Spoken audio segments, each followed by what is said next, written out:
راشي په دفتر کې افغانستان انټرنیشنل رسنۍ پر نوم د زنا او بد اخلاقۍ دستګاه د افغانستان انټرنیشنل خبري ټلویزیون رئیس هارون نشفي زاده ته خپلې مېرمنې طلاق ورکړی، خو دا چې د څه له امله د دواړو اختلافات را پیدا شوي او ولې هارون نشفي زاده څخه خپله مېرمنه طلاق غواړي، جزئیات هم دلته وګورئ. ویډیو تر پایه وګورئ او افغان میډیا چینل سبسکرایب کړئ.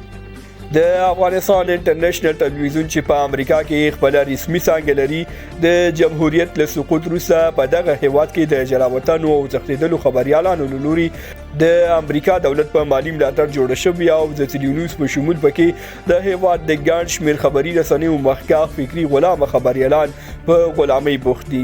د وطن خرڅونې، فکر ګډوډونې او په کابل کې د اوسنۍ واکمنې ډلې څخه د ولس او ملت د جلا کونې لپاره کار کوي. په دې وروستیو کې عزت او اعتبار له خاورو سره خاورې شو. په سوشل میډیا کې د افغانستان انټرنیشنل ټلویزیون د رئیس هارون نشفي زاده او د هغه د مېرمنې او خبریالې واحدي پایکان او د دې ټلویزیون د یوې بلې خبریالې مینهان دوران ترمنځ اختلافات دومره ډېر شوي دي چې هاي په همدې نږدې وخت کې یو د بل سکس ویډیوګانې هم رسنیزې کړي.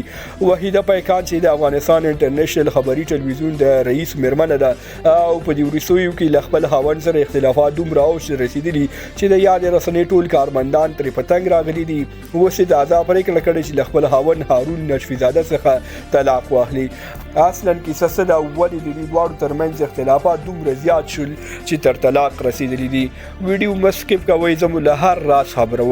کابو یوه یا دوه میاشتې وړاندې یو شمېر خبرونه په سوشل میډیا کې وایرل شو چې د افغانستان انټرنیشنل خبري ټلویزیون رئیس هارون نشفي زاده خپله مېرمنه وهلې او شکنجه کړې ده او دا کار یې ځکه کړی چې ښځه یې دندې ته له تلو منع کوله. هغه وخت یو شمېر خلکو دا ګنګوسې خپرې کړې چې دا منافقه رسنۍ د ښځو حقوقو لپاره چغې وهي خو خپلو ښځو ته حقوق نه ورکوي او ښکاره ده چې دا یوه پروژه ده او د بل چا په اشاره کار کوي. خو اوس د هغې وهلو او شکنجه کولو اصلي حقایق راغلل. د تلویزیون پخوانی خبریاله سونیا نیازی چې اوس په کابل کې ده پر خپلې ایکس پاڼې د هارون نشفي زاده او وحیدي پایکان ترمنځ د اختلافاتو څخه پرده پورته کړې ده او د دوی ترمنځ شته اختلاف اصلي رازونه یې رسنیز کړي دي. هغه و هارون نشفي زاده خپله ښځه په دې وهلې وه چې له پرتوګ اغوستلو او څادر په سرولو پرته دندې ته تله او حتی تر دې چې په غیر اخلاقي یعنې په سکس کولو یې لیدلې وه. هارون نشفي زاده منع کوله خو هغه نه منله او مجبور شو چې ویې وهي.